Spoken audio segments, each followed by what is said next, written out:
Hey, Vintage Car Chronicles fans. Today, we're taking you on a deep dive that's tailored specifically for you guys, like a bonus episode, you could say, to explore a fascinating piece of automotive history, a car that might not always get the spotlight it deserves, the Honda Prelude. Yeah, it's a car that I think has been unfairly overlooked. The Prelude, it wasn't always a sales leader or anything, but it was a real innovator, Yeah, really pushing the boundaries of like what a sporty coupe could be. absolutely. We've got a stack of articles and historical data, even some insider anecdotes, Yeah. just to sift through today. And get this. Did you know the name Prelude was actually first trademarked by Toyota? Really? Yeah, Honda got it in a trade. Can you imagine if the Prelude had been a Toyota? History would have been very different, but that's just the tip of the iceberg, really. I mean, the Prelude was like Honda's kind of test lab, you Yeah. know, where they debuted some pretty wild features. Get this, they debuted the world's first mechanical four-wheel steering system in a passenger car. Okay, now I'm intrigued. Let's take this deep dive. Let's go generation by generation, starting with the first Prelude, which debuted back in 1978. What surprised me is that it wasn't like the powerhouse we might expect. Right. Yeah. The first generation, it was more about laying the groundwork. Yeah. It shared a lot of components with the Accord, which might Hmm. surprise some people, and the engine. It was a 1.6-liter four-cylinder, only put out around 79 horsepower. Not exactly a muscle car. Not quite. But even then, even in that first generation, you see Honda's commitment to innovation. They incorporated their CVCC technology, which is a mouthful, compound vortex controlled combustion. But basically, it made the engine so clean it didn't even need a catalytic converter. Pretty forward thinking for the late 70s. Absolutely. Honda was already building a reputation for fuel-efficient green technology even back then. And the Prelude, even in its first, iteration, it reflected that commitment. Okay, so the first generation was all about setting the stage. Let's move on to the second generation, which hit the scene in '82. Now things start to get a bit more interesting, right? The Prelude embraces a more aerodynamic design and drum roll, please, pop-up headlights. Ah, yes. Oh. The pop-up headlights. And, those weren't just a cool styling feature. They actually contributed to the car's improved aerodynamics, helping it slip through the air more efficiently. But this generation was more than just a pretty face. Under the hood, you saw some significant improvement. Yeah. We got a new 1.8-liter engine, which later got bumped up to a 2.0-liter. Yeah. And for the first time, we see the introduction of the Sporty C model, right? Mm. Signaling that Honda was starting to take the Prelude's performance credentials seriously. Yeah, the Psy model, that really marked a shift in the Prelude's image. It wasn't just a sporty-looking coupe anymore. It was it was a legitimate driver's car, and they didn't skimp on the tech either. This generation, we saw the introduction of double wishbone front suspension for improved handling, and even optional anti-lock brakes.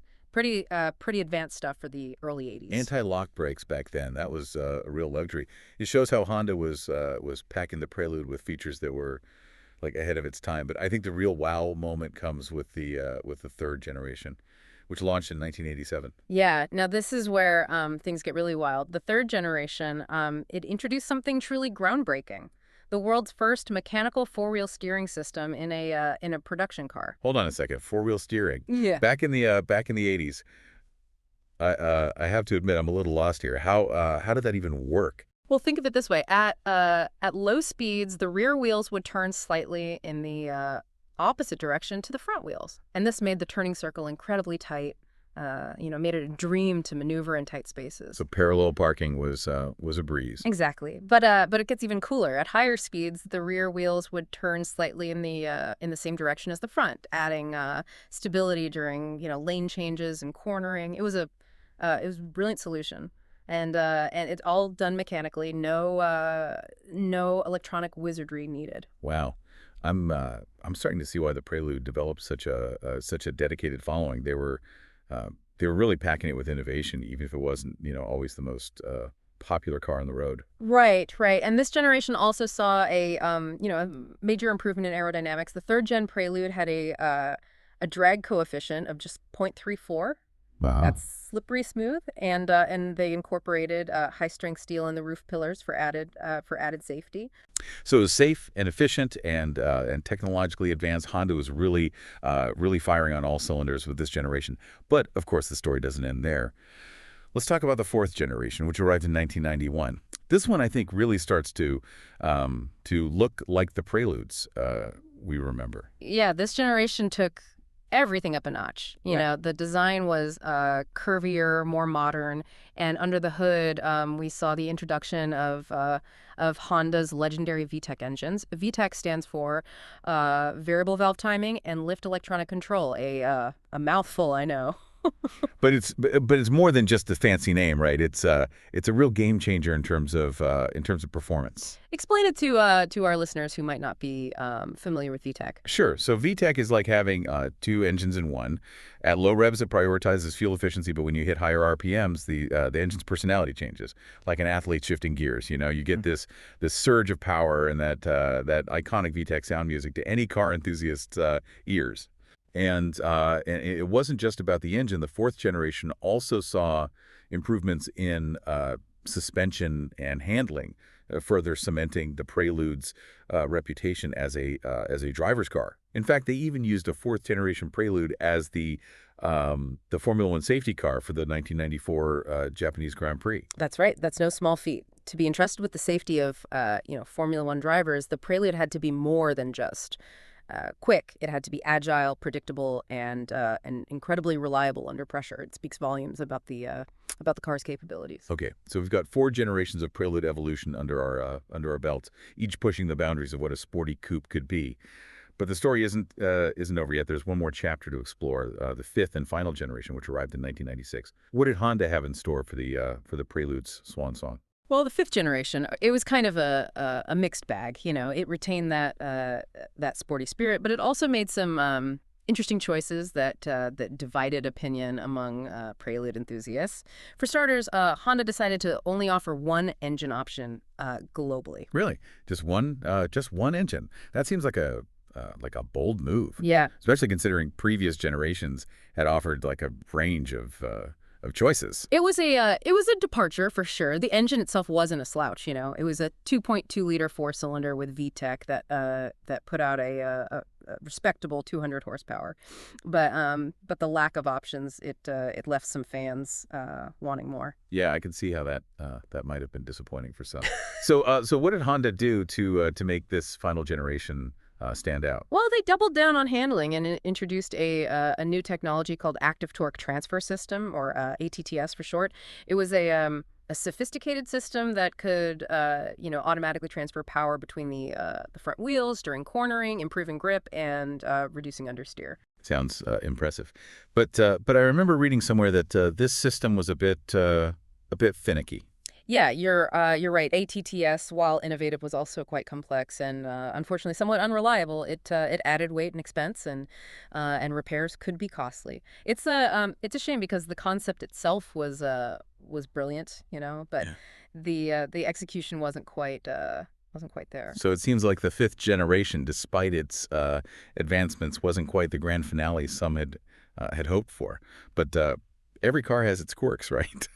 And hey, didn't we see a hint of a possible Prelude revival with the 2023 Honda Prelude concept? We did. It was a sleek, modern design that hinted at a possible return of the nameplate. This time with a hybrid powertrain. That would certainly be an interesting direction for the Prelude, wouldn't it? Absolutely. It would be amazing to see the Prelude make a comeback, especially with a hybrid powertrain. Imagine combining Honda's expertise in engines with the efficiency and performance of electric power. The possibilities are really exciting. It's definitely something to keep an eye on. But before we get too caught up in the future, I think it's worth examining why the Prelude, despite being a well-engineered and fun-to-drive car, never quite reached the iconic status of some other, Japanese sports coupes. What do you think? Were there factors that held it back? That's a great question, and I think there are. I think there are several factors at play here. One thing that comes to mind is the competition, not just from rivals like the Toyota Celica, but even from within Honda's own lineup. You're right. You're right. Honda had a lot of, sporty cars on offer: the Accord Coupe, the Civic Si, the Integra, even the S2000. It must have been tough for the Prelude to carve out its own distinct identity amidst all those other options. Absolutely. And then there's the fact that despite the wishes of many U.S. enthusiasts, Honda never offered the Prelude with a V6 engine option. Maybe that would have given it a boost in the American market, where big engines were often seen as a sign of prestige. Yeah, perhaps a V6 might attracted a different type of buyer, but it also might have changed the fundamental character of the Prelude, which was always about balanced performance, not just brute force. Plus, a bigger engine might have compromised its fuel economy, which was always a strong point. True, true. Honda was always known for its efficient engines. But I stumbled across another interesting tidbit about the Prelude's market position. Did you know that its size actually landed it in a higher tax bracket in Japan?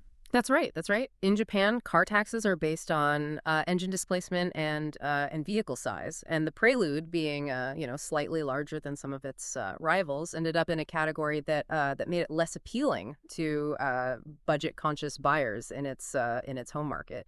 It's a quirky detail that highlights how local regulations can have a big impact on a car's success. It's amazing how these seemingly small details can make a big difference in the automotive world. But you know what else I found fascinating about the Prelude? The fact that several companies, mainly in Germany and the U.S., actually converted Preludes into convertibles across various generations. Yeah, it's not something you see every day, but those conversions definitely exist. There's something about the Prelude's proportions that lends itself well to a convertible top. They're rare finds, but they definitely they add a touch of exclusivity to the Prelude story. Absolutely. Imagine cruising down the coast in a drop top Prelude.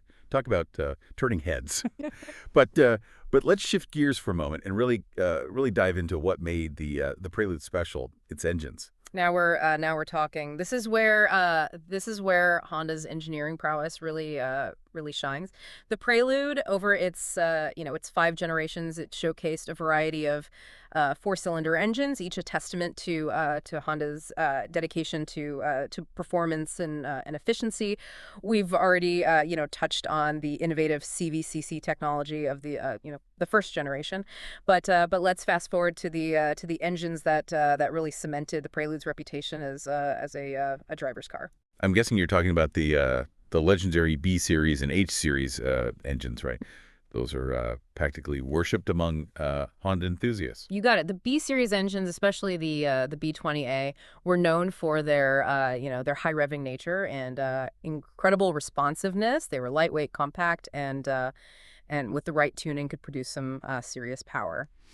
And then came the H series, particularly the H22A, which introduced VTEC to the Prelude. Ah, yes, VTEC, that glorious sound of variable valve timing kicking in, transforming the engine from a mild-mannered cruiser into a true performance beast. It's like having two engines in one. It's a testament to Honda's ingenuity, Right. achieving both fuel efficiency and high performance from a relatively small engine. It's one of the reasons why the 4th and 5th generation Preludes became so popular with tuning enthusiasts.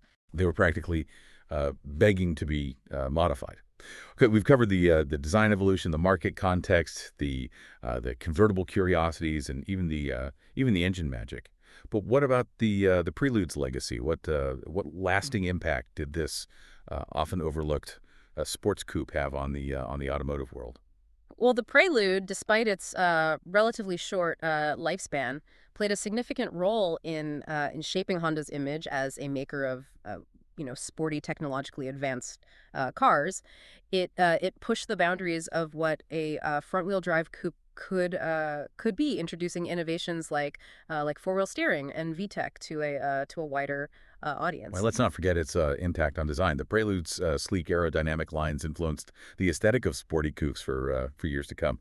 But sadly, all good things must come to an end. What factors ultimately led to the Prelude's discontinuation in 2001? Well, a confluence of factors, really. Competition, as we discussed earlier, was a major factor, both from rivals and from within Honda's own lineup. The Accord Coupe, the Civic Si, and the Acura Integra all offered compelling alternatives, sometimes at a lower price point. And then there's the persistent desire among U.S. Enthusiasts for a V6 engine option, which unfortunately never materialized. Perhaps that could have broadened its appeal in the American market. Maybe, but a V6 might have compromised the Prelude's unique character, which was always about balanced performance and efficiency, not just raw power. I see your point. It's fascinating to see how all these different factors, from competition to engine choices to even tax regulations, can ultimately shape a car's destiny. But let's not dwell on the past. The future holds possibilities.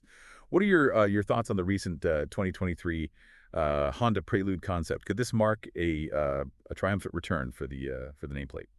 The concept itself is very intriguing. It's sleek, modern, and hints at a possible revival of the Prelude spirit. And the fact that it's a hybrid, it aligns perfectly with Honda's current focus on electrification. Right. Whether it will actually see the light of day as a production model remains to be seen. I'm keeping my fingers crossed. It would be fantastic to see the Prelude back on the road, especially with a hybrid powertrain. The possibilities are definitely exciting, but for now, it's all speculation. However, even if the Prelude never returns, its legacy lives on. It was a car that dared to be different, to innovate, and to deliver a driving experience that was both rewarding and engaging. Well said. Yeah. And who knows? Maybe someday we'll see a new generation of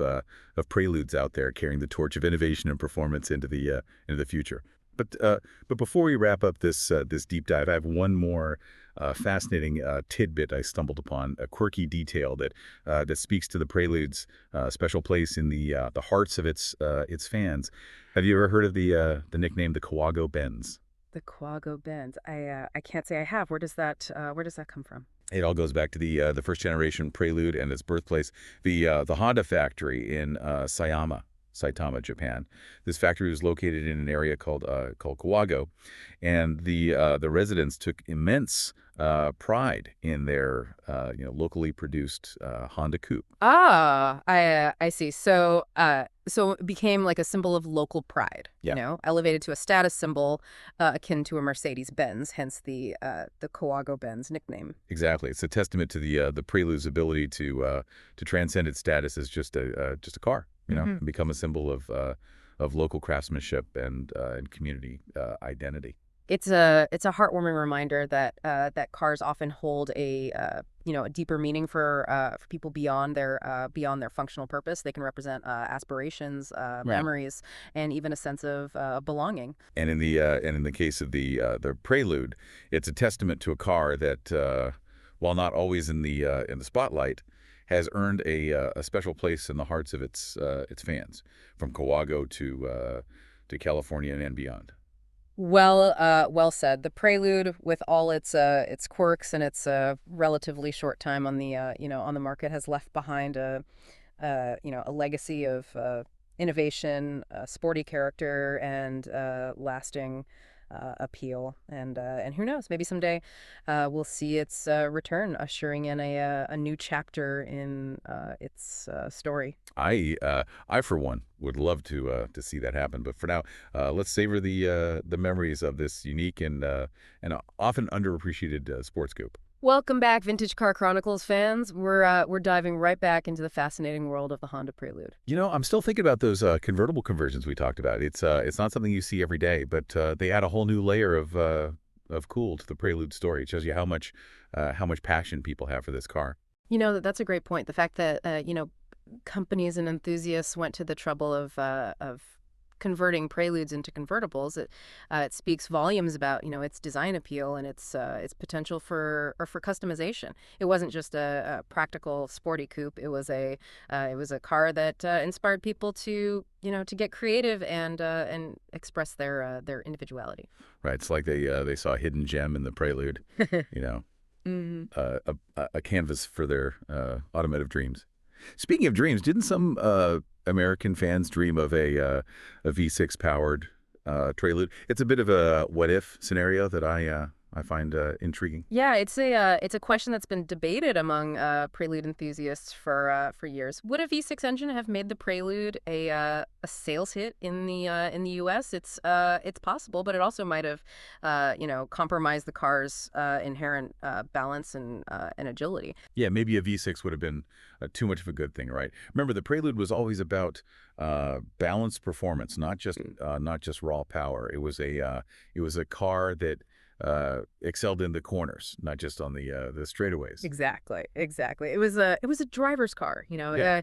a machine that rewarded precision and finesse. A big V6 might have upset that delicate balance. Plus, let's not forget that Honda was already building a reputation for fuel efficiency, and a V6 would have definitely guzzled more gas. Good point. It's all about trade-offs, right? But speaking of trade-offs, I can't get over that quirky fact about the Prelude size, bumping it into a higher tax bracket in Japan. Yeah. Imagine that. A car's destiny being shaped by its width. It's a reminder that the automotive world is influenced by so many factors beyond just design and engineering. Sometimes it's the seemingly mundane details like tax regulations or even local tastes that can make or break a car's success. Yeah, it makes you wonder how different the Prelude story might have been if it had been, a few centimeters Yeah. narrower. Maybe it would have been a bigger hit in Japan. Who knows? But let's shift gears and dive into the heart of what made the Prelude such a joy to drive its engines. Now we're talking. This is where Honda's engineering magic truly shines. We've touched upon some of the highlights like the innovative CVCC technology in the first generation and the legendary VTEC engines that arrived later on. Right. But there's so much more to explore.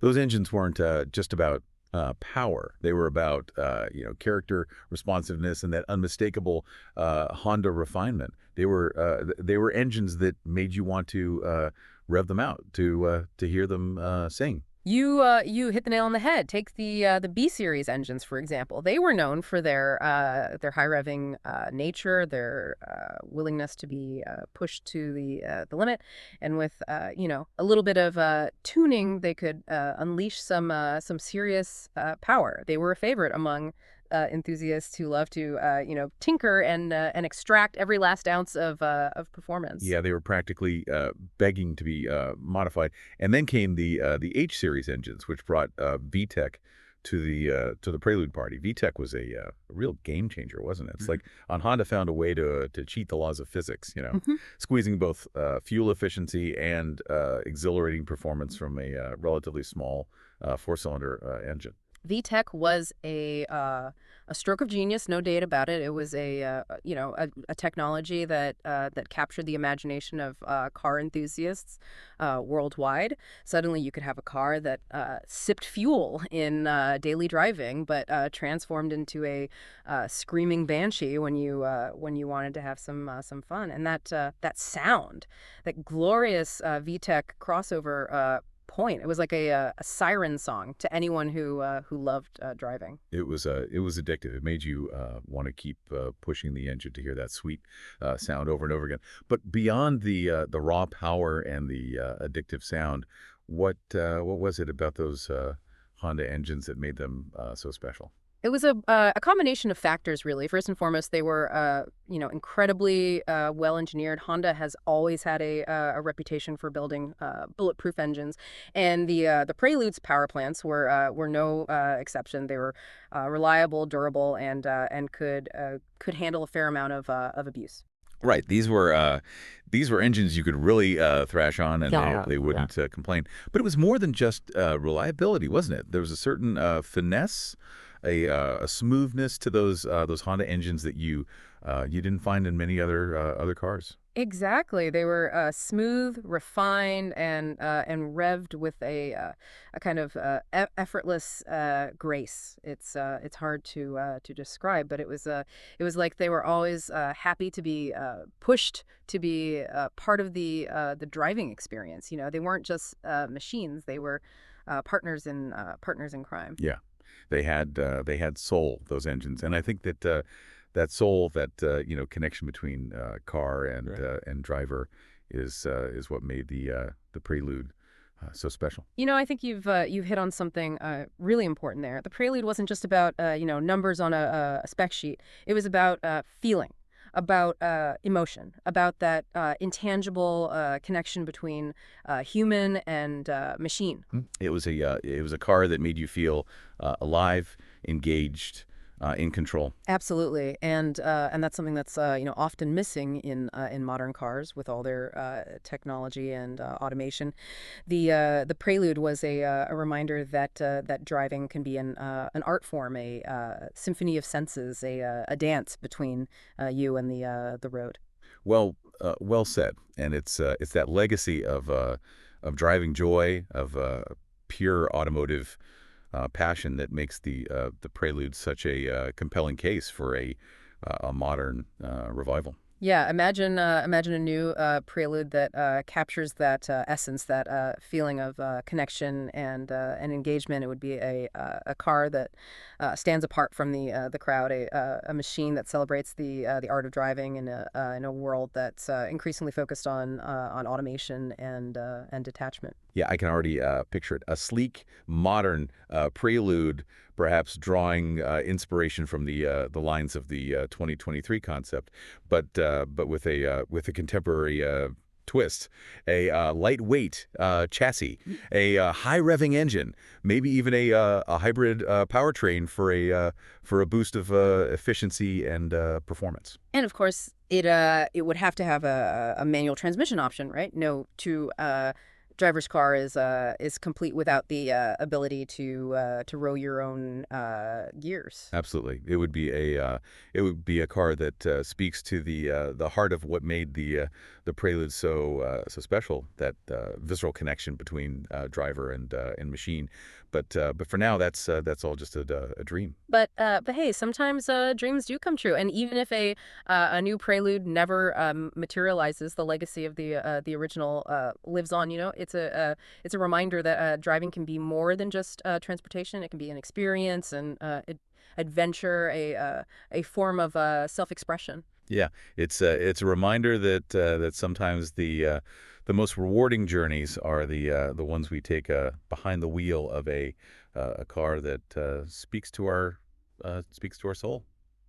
Welcome back, Vintage Car Chronicles fans, to the final part of our deep dive into the Honda Prelude. Yeah, we've covered a lot of ground already, haven't we? From its humble beginnings to its technological advancements, and even pondered the possibility of a comeback. Right.